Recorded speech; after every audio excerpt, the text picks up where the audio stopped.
오늘 메시지 우리 개념 탈피 두 번째. 종말론을 계속 하려고 이제 한 번씩 걸러서 하려고 했는데 개념 탈피를 계속 하는 것이 좋다는 생각을 한 주간 했어요. 자, 이번에는 두 번째 시간. 지난주에 개념 탈피 1번 제목이 기억나시는 분 혹시 계시는가? 용서는 누구를 위한 것이다? 아멘. 용서는 나를 위한 거예요. 나 자신을. 나한테 용서를 빌을 그 상대 때문에 용서를 하는 거 이전에 나 자신이 먼저 용서에 대한 것에 대해서 나 자신을 위한 무엇이 있다고 우리 지난 시간에 배웠죠. 그 기본 틀은 바뀌지 않았어요. 바뀌지 않았고 오늘은 나 자신을 위한 것 플러스 상대편과 함께 어떻게 용서를 하고 받고 할 것인가. 그래서 오늘 두 번째 제목으로 용서를 빌 때 용서한다.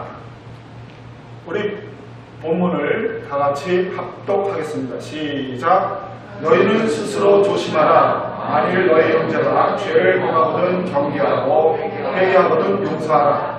만일 하루 7번이라도 너에게 죄를 얻고 7번 너에게 들어와 다시 죄송합니다. 7번 돌아와 내가 회개하노라 하거든 용서하라. 자, 우리 이 본문 말씀에 우리가 주목할 대목이 죄를 범하거든 경계하고 회개하거든 용서하라. 그렇죠? 우리 제목하고 일치하죠? 회개하고 용서를 빌 때 용서하는 거예요. 우리 참 우리 파워포인트를 너무 잘하셨네요. 자, 우리 상습적인 권면을 받죠. 우리 성도들끼리 얘기를 하다가도 또는 성도들이 신앙의 선배와 상담을 하다가도 또는 집안에서 엄마가 언니에게 야, 너 아우 좀 용서 좀 해. 야, 너 네 오빠 용서 좀 해. 목사도 이 상담을 받다. 용서하셔야죠. 용서하셔야죠. 상습적인 권면을 듣고 있죠. 그죠? 근데 그 용서에 대한 개념을 똑바로 모르면 그 용서에 대한 개념을 모르면 뭐가 문제예요? 내 앞에 나에게 용서, 회개를 빌 대상이 아른거리고 왔다 갔다 한다는 거예요. 그죠? 근데 그 아른거리는 대상이 볼 때마다 속이 따갑고 속이 따가우니까 용서가 안 된 것 같아요. 그러니까 용서에 대한 올바른 개념이 있으면 그 속이 따가운 어떤 것이 용서가 안 된 것이 아님에도 불구하고 지난 1번에서 배웠죠. 용서해라 라는 개념의 그런 권면을 듣다가 그 예민한 대상이 내 앞에 지나가니까 속이 따가우니까 용서가 안 된 줄 알고 있단 말이에요. 거기에 대해서 오늘 우리가 자세히 배우는 거예요. 이 본문을 둘로 나누었습니다. 만일 너희 형제가 죄를 범하거든 경계하고, 영어로 rebuke, 그러니까 책망하는 거예요. 이 책망하는 순서가 있죠. 내 형제가 내 앞에 와서 죄를 범했어. 또는 내가 볼 때 나한테 아니더라도 하여튼 죄를 범하고 있으면은 우리가 우선순위가 뭐라고 했죠? 로마서 2장 1절 이하에 쭉 나오죠. 그 죄를 짓는 것은 혹시 너도 그러한가? 라고 먼저 자기를 진단하라 라고 우리 먼저 배웠죠. 배운 거 기억나시나? 아멘. 그 로마서 2장 4절 5절에 기록을 해요. 그 내 앞에서 범죄하는 대상이 왜 범죄를 하냐 하면 먼저 나부터 진단하라고 일이 벌어진다라는 뜻으로 하나님의 인자하심이 내 앞에서 범죄하는 대상을 놓고 말씀이 말하는 거예요. 하나님의 인자하심이 너를 회개케 하여 그 사람을 네 앞에 보낸 그 하나님의 용납하심과 그 인자하심을 멸시하지 말라라고 기록을 합니다. 그래서 먼저 누가 내 앞에 죄를 범하면 자신을 진단해서 나도 그러한다. 교회에서 대표적으로 죄를 짓는 것이 뭐라고 그랬죠? 당 짓는 거라고 그랬죠? 여기서는 꼭 당 짓는 것만이 아니라 무슨 하여튼 거짓말이다, 사기친다 이런 것도 포함된 거죠, 물론. 자, 이거는 우리가 복습을 했어요. 그래서 그렇게 진단했는데 나는 거기에 대해서 깨끗해. 그럴 때는 책망을 하는 거예요. 어떻게 책망해요? 우리 비웃하는 거예요. 우리 갈라디아서 6장 1절이 기록을 하죠. 형제들아, 사람이 무슨 범죄한 일이 드러나거든 신령한 너희는 온유한 심령으로 그러한 자를 바로잡고 너 자신을 돌아봐 너도 시험을 받을까 두려워하라. 그러니까 내 앞에 범죄하는 사람을 봤을 때 내가 깨끗하면 그 사람은 온유해진 거예요. 온유해졌는데 범죄하는 사람 앞에 아이 그러시면 안 되죠. 아이 그거 하나님이 슬퍼하십니다. 그거 죄입니다. 평상시에 이제 친교가 있는 분들이니까 충분히 고백을 할 수 있는 거죠. 가정에서만 그렇게 하면 안 되고 친교하는 분들 사이에서 내 앞에서 그 일이 벌어지면 자기를 진단하고 그것이 권면할 거면은 내가 권면하라고 하나님이 일을 벌이고 계신 거예요. 그게 용서의 개념의 첫 번째 개념이라는 얘기예요. 그러니까 죄를 지으면 책망을 하는 거예요. 근데 이제 오늘 우리가 메인 주제가 뭐죠? 그 죄를 지은 사람이 이제 회개를 하는 거예요. 내 앞에 와서 회개를 하던 하여튼 회개하는 것이 이렇게 보여. 그러면 그때 용서하는 거예요. 근데 그동안 우리가 상식적으로 받은 권면이 그냥 두리뭉실. 아이 언니가 아우에게 용서해야지. 에이 남편이 아내를 사랑해서 용서해야지. 두리뭉실. 아니 신앙의 선배가 좀 그 신앙의 후배한테 용서해야지. 아니 목사님이 그 성도한테 용서해야지. 두리뭉실. 근데 그 용서를 그렇게 말했는데 내 앞에 그 대상이 자꾸 왔다 갔다 해. 속이 따가워요. 문제점이야 그게. 속이 따가운 거예요. 근데 용서가 안 된 줄 알아. 근데 그 용서를 나한테 빌 그 대상이 회개를 안 하고 있어요. 그럼 스틸 나한테 따가운 마음이 있는 그것은 극히 정상이고 용서가 안 된 것이 아니다라는 얘기죠. 용서를 빌거든 회개하는 것. 회개하거든 용서를 하는 거예요. 회개와 용서해달라 할 때 용서하는 겁니다. 제가 한 예를 듭니다. 제 아내에게 아주 상처를 심하게 주었던 어느 이 사모님이 계세요. 우리 여기서 있었던 일이에요. 근데 그분이 저기 이스라엘로 선교를 가셨어요. 그 목사님 사모님이에요. 근데 제가 제 아내를 얘기를 들어볼 때 상처가 맞는 것 같아. 뭐 이제 다른 사람이 들어보면 아닐 수도 있지만 하여튼 제가 남편 입장에서 볼 때 상처인 것 같아요. 근데 제 아내가 지금은 이제 몇 달 전에 돌아가신 목사님인데 이 안국의 목사님과 굉장히 친했어요. 이 안국의 목사님을 이렇게 만나면 이 안국의 목사님이 우리 제 집사람한테 그러는 거예요.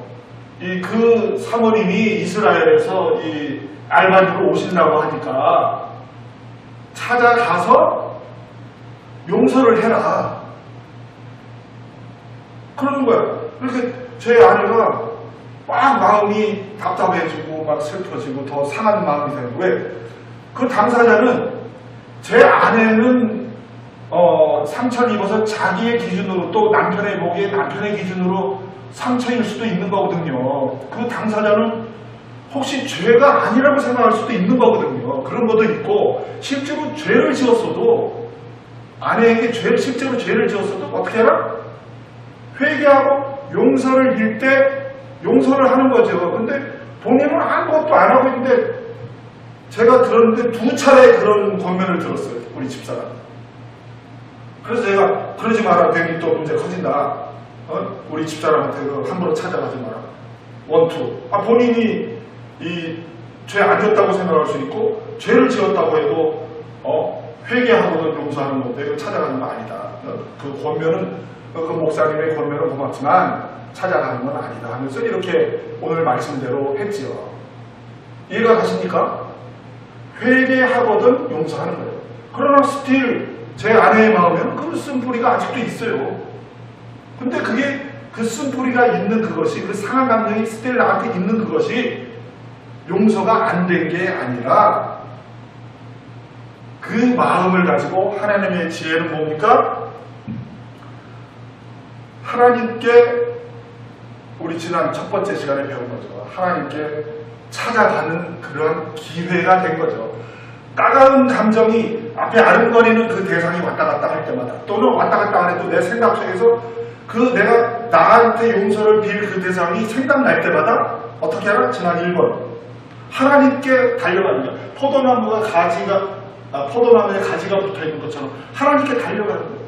그래서 하나님께 붙어있는데 그 기억을 지워버리는데 기억하는 게 용서가 아니라 그랬죠? 기억을 지워버리고 하나님께 달려가야 쉽게 지워져요. 하나님께 달려가지 않으면 하나님 품에 안기지 않으면 그 대상을 이렇게 기억해서 이렇게 지우는 것이 힘듭니다. 그러나 그 지우는 방법으로 신속하게 그 대상을 아까 우리 예배하기 전에 했던 기도 있죠? 그 대상을 끊어버리고 하나님만 생각하는 거예요. 그렇게 하는 것이 포도나무에 가지가 붙어있는 것이고 그러다 보면 가지의 열매가 맺히게 되는 거죠. 아멘?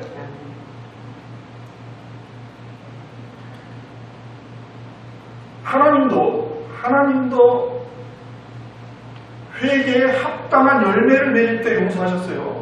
세례요한이 외칩니다. 회개에 합당한 열매를 맺어라 하면서 그 종교인들을 향해서 하나님 믿는다고 하면서 너무 엉터리니까 회개에 합당한 열매를 맺으라고 세례요한의 입을 통해서 하나님이 말씀을 전하셨고 또 베드로의 입을 통해서 사도행전에 너희가 회개하여 예수 그리스도의 이름으로 세례를 받고 죄 사함을 얻으라.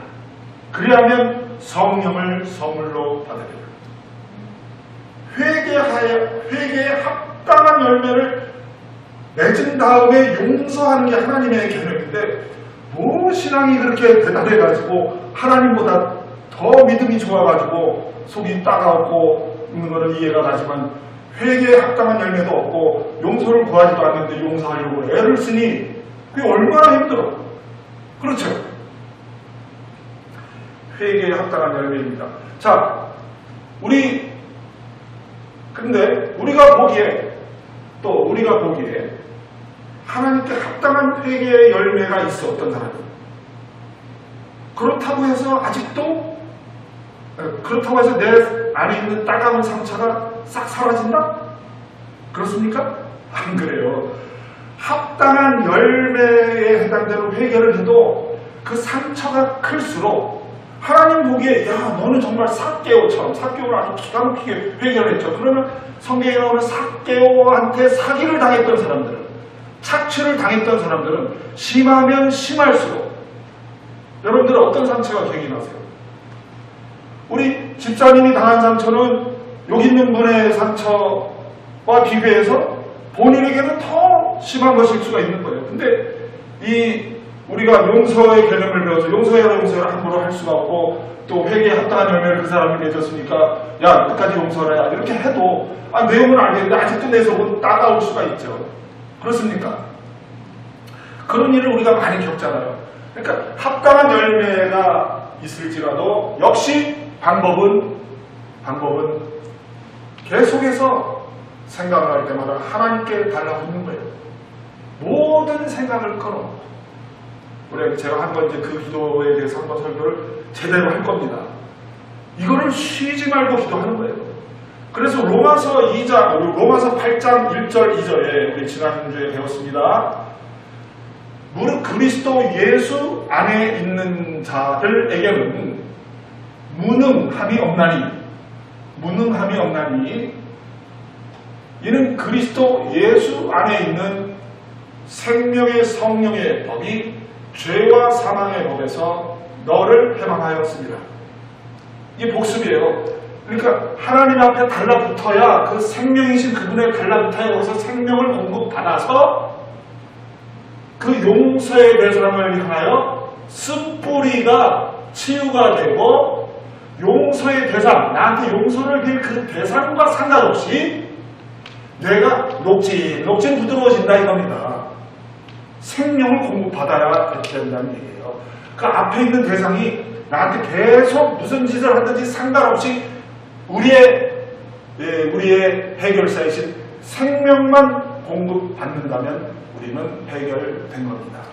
그래서 쓴뿌리가 있는 것은 도리어 좋은 일이에요. 왜? 쓴뿌리가 있는 것은 다른 사람과 비교해서 조금 인간적으로 슬픈 일이지만 쓴뿌리가 있을 때마다 하나님을 생각하니까. 제가 지난주에도 간증했죠. 저에게 쓴뿌리가 뭡니까? 딸이 먼저 죽어서 천국에 갔어요. 지금 그 아이가 1991년 6월 21일 날 죽었어. 그 지금이 얼마 됐죠? 한 30년, 한 28년, 9년 됐죠? 저는 그때 하나님이 저에게 찾아오셔가지고 너무나 마음에 평강을 주시고 생명을 주셔가지고 여기 쓴뿌리가 있어요. 슬픈데 그 하나님의 평강이 저를 덮고 있어가지고 와, 이게 사실이야? 이게 사람이 맞아 내가? 애가 죽었는데 이럴 수가 있어 하면서 그 하나님의 평강이 이 슬픔과 비교가 안 되는 하나님의 생명이 저를 사로잡았기 때문에 굉장히 정말 하나님을 깊게 체험을 했습니다. 그리고 나서 여러분들이 이걸 당하라라면 난 못하죠. 이걸 당한 사람은요, 한번 어떤 분이 저한테 그래요. 아이 목사님 한 5년 지났을 때 5, 6년 지났을 때 이제 잊어버리셨죠? 그래서 그때 제가 속으로 야 니 거 당해봐라. 이게 잊어버려지라. 제가 속으로 이게 잊어버려지지가 않아요. 근데 하루에도 정말 최소한 한 번 동안 생각이 납니다. 지금도. 그건 쓴뿌리죠. 근데 그때마다 제가 무엇이 생각나냐면 하나님 그때 저를 생명으로 공급하셨던 하나님. 그러니까 저는 이게 자동으로 되는 게 너무나 선물입니다. 선물. 그게 저한테 자동으로 되는 게 그때 그 쓴뿌리 기억이 올라올 때마다 자동으로 하나님 생각하고 하나님 감사합니다. 자동으로 그렇게 되는 거예요. 그러니까 저처럼 다 이렇게 자동으로 되진 않겠죠. 근데 이게 선물이에요. 제가 잘나서 그런 게 아니에요. 이와 같이 여러분들의 어떤 쓴뿌리 꼭 용서의 대상뿐만이 아니라 나에게 있는 상처, 우리 여인들에게 가장 큰 상처가 남편을 먼저 보낸 거라고 합니다. 또 이혼도 여인들에게 가장 큰 상처 중에 하나인데 그럴 때마다 하나님을 생각하는 거예요. 하나님. 그럼 그때마다 생명이 공급되는 거예요. 근데 그거를 다른 방법으로 소화를 하면은 그게 문제가 생긴다는 거죠.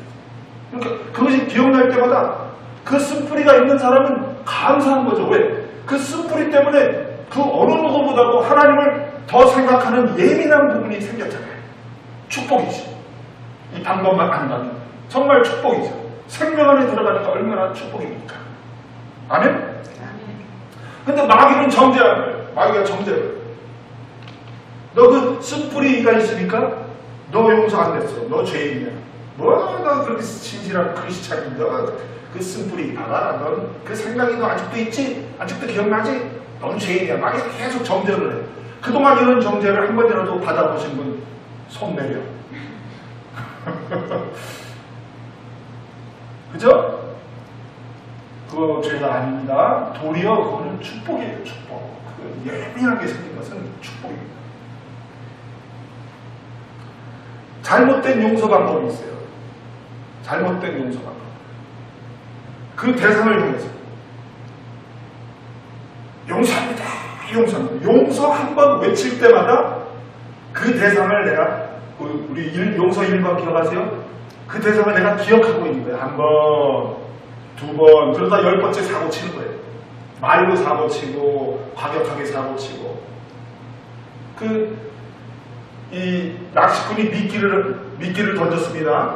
근데 고기가 미끼를 물을 확률이 10%라고 가정을 합니다. 그러니까 첫 번째 고기가 지나갔어요.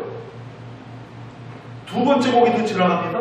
그래서 10번째 고기가 탁 물어요. 그래서 10% 확률이에요. 그러나 한 마리 고기가 그 미끼를 지나갔다가 다시 골로 와. 두 번, 또 한 마리 미끼가 세 번, 그 한 마리가 네 번. 결국에는 그 한 마리한테는 10%가 아니라 100%예요. 100%. 사고를 치고야 합니다. 그래서 용서합니다. 차라리 용서라는 단어조차도 올리지 말고 그냥 하나님에게 달라붙는 거예요. 여러분 개념 탈피해서 회개라는 개념을 더 자세히 배울 거예요. 용서라는 단어 자체를 떠올리는 게 아니에요. 나에게 상처가 된 대상, 그것이 이 사랑하는 사람을 먼저 사별해서 저처럼 사랑하는 아이를 먼저 보는 이런 사별한 사람들도 그 상처에 해당되는 사람을 잊어야 돼. 나중에 하나님이 생명을 공급해서 건강하게 됐을 때 그때의 기억을 하는 것은 건강해서 괜찮아요. 그러나 아직 내가 건강하지 않으면 철저하게 이 방법으로 나에게 상처를 준 그 대상, 선한 대상이든 악한 대상이든 잊어야 합니다. 그게 용서의 첫 번째 그게 주제이고 오늘 두 번째에서도 해당이 되는 거죠. 자, 우리 두 번째 문맥에 보면은 우리 다 같이 합독 시작. 만일 하루 7번이라도 너에게 죄를 짓고 7번 너에게 돌아와 내게 용서하라. 그러니까 이 문제가 뭡니까? 여러분 문제가 뭐예요? 믿어져요? 아니 우리 저기 전과범들 보면은 감옥에 뭐 7번, 8번, 어떤 사람은 뭐 15번, 뭐 16번 이런 사람도 있어. 근데 그들이 하루에 매일 범죄해서 전과 10번 된 건가요? 뭐 한 3, 4개월에 한 번 아니면 1, 2년에 한 번 죄를 짓고 감옥에 간 사람들이 한 전과 10번, 11번 그런 사람들이 매일 범죄한 게 아니거든요. 근데 지금 예수님 말씀은 하루에 7번을 범죄하고 죄를 나한테 짓고 7번 나한테 와서 용서를 비는 거예요. 믿어집니까? 용서를 비는 게 진짜 진정한 마음이 있다고 생각이 되냐고요. 생각이 안 들죠. 그러니까 하나님이 그럼 우리 마음을 모를까? 하나님은 하나님 성품으로 인간을 창조했기 때문에 지성, 감정, 의지가 하나님은 인격, God is person. 그러니까 우리들이 믿어지지 않는 것을 하나님도 아시고 그것은 너는 진정한 회개를 안 하고 있다라고 생각하실 가능성이 있죠. 100%는 장담은 못하지만 그러나 인간은 거의 100% 믿어지지 않을 겁니다. 하루에 7번이야. 2번도 아니고 안 믿어지죠. 근데 그 대상이 내 앞에 걸어다니면 따갑죠. 그래 용서가 안 된 것 같아. 똑같아요. 용서가 안 된 것 같아. 그러니까 하나님의 지혜가 뭐예요? 똑같습니다. 결론. 하나님께 피하는 겁니다.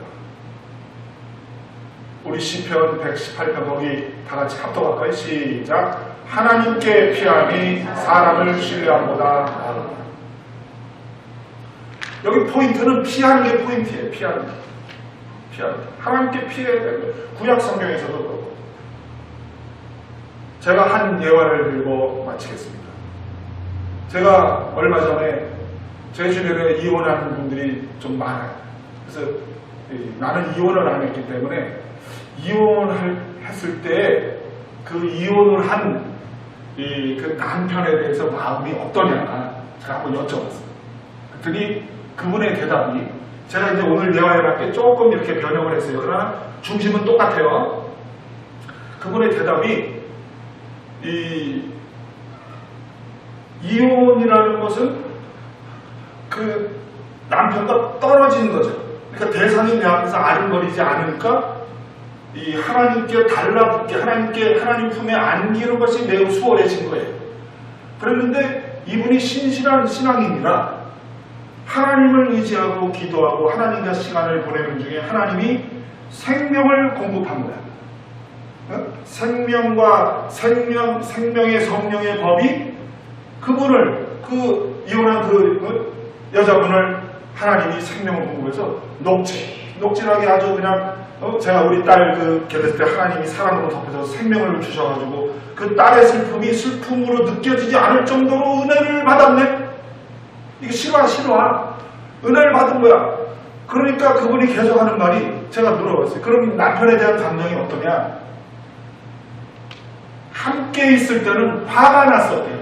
함께 있을 때는 분이 나고 화가 나서 그래서 이혼한 거죠. 그랬는데 하나님 그 남편과 떨어져 있으면서 하나님께 달라붙는 것이 수월하다가 보니까 하나님의 사랑, 생명을 공급받고 그러다가 지금은 어떠냐 물어봤더니 이제는 긍휼히 여기는 마음, 불쌍히 여기는 마음이 생겼다는 거예요. 자연스럽게 그 옛날 남편을 생각하면서 불쌍히 여기는 마음이 생겼다는 거야.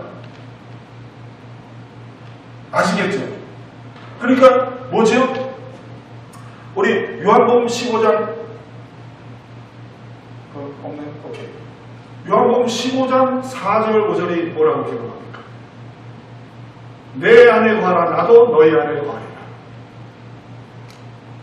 너희가 내 안에 거하지 아니하면 과실을 절로 맺을 수 없음과 같이 너희가 내 안에 있지 아니하면 너희도 그러하리라. 나는 포도나무여 너희는 가지니 저가 내 안에 내가 저 안에 있으면 이 사람은 많은 과실을 맺나니 너희가 나를 따라서는 아무것도 할 수 없습니다. 그 사람을 공급받은 거예요. 생명을 공급받은 거예요. 그러면서 이 상처받은 그 여인 또는 상처받은 사람 중에 누가 이 잠언 4장 23절에 기록합니다. 무릇 지킬 만한 것보다 너의 마음을 지켜라. 생명의 근원이 이에서 나느니라. 상처를 준 대상을 바라보면서 마음을 지켜야지. 하나님께 품에 안기지 않고 마음을 지켜야지. 마음을 지켜야지. 그거는 아까 믿기랑 똑같은 거예요. 믿기. 굉장히 힘들어요. 그러나 우리에게는 해결사가 있어요. 그러니까 해결사에게 딱 달라붙어서 생명을 우리가 공급을 받아야 합니다. 그러면은 그 여인의 예화처럼 마음이 녹진하도록 하나님이 생명을 공급하시고 어느 날 그 대상을 나도 모르게 이미 용서한 마음이 된 거야. 하루에 7번을 나한테 범죄한 대상이 얼마나 악합니까? 근데 그 악한 사람 중에 악한 거거든요. 그 전과 10번, 아까 예를 들었던 그 전과 10번보다도 더 악한 사람이죠. 그죠? 하루에 7번이니까. 안 그렇습니까? 근데 그 악한 대상을 가지고도 하나님은 용서할 수 있다라고 말씀하고 계신 거예요. 그렇습니까?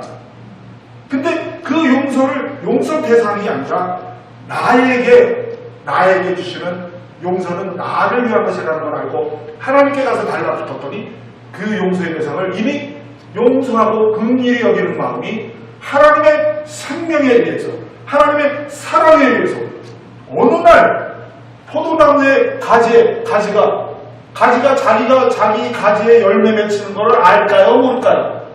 가지는 가지 자신의 열매가 맺히는 거를 그 가지 남 입장에서 볼 때 저는 모른다고 생각합니다. 어느 날 보니까 열려 있는 거죠.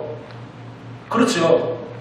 그런 것처럼 이 은혜를 입은 다음에 용서의 대상 또는 상처의 대상이 더 이상 기억이 나도 생각이 나도 이 도리어 긍휼히 여기고 불쌍히 여기는 마음이 하나님의 생명에 의해서 그런 마음이 생긴다 이겁니다.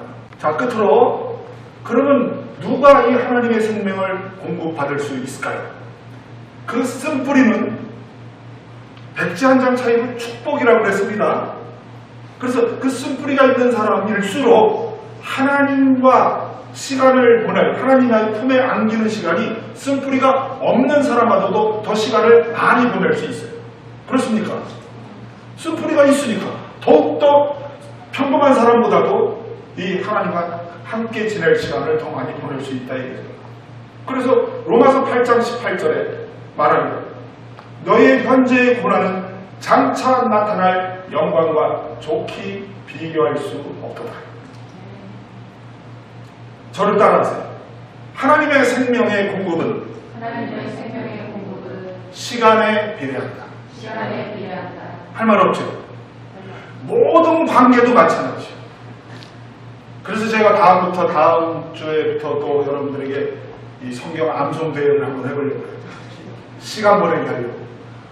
그리고 너무 힘들게 시키지 않을 거예요. 걱정하지 마세요. 저의 사명은 여러분들이 하나님과 어떻게 하면은 시간을 보내서 하나님의 그 하나님께서 주신 생명으로 그 어떤 관계이든지 어떤 불편함이든지 나에게 불편을 주고 나에게 상처 주는 그 사람의 문제가 아니라 내가 하나님과 얼마나 시간을 보냈느냐 안 보냈느냐에 의해서 나의 평강이 있고 없고지, 앞에 있는 대상은 나한테 7번씩 하루에 7번 범죄를 했어도 나는 평강할 수 있고 나는 편안할 수 있는 하나님이 계신 것을 우리는 알고 우리 하나님께 달라붙기를 예수님의 이름으로 축원합니다. 아멘. 우리 기도하겠습니다.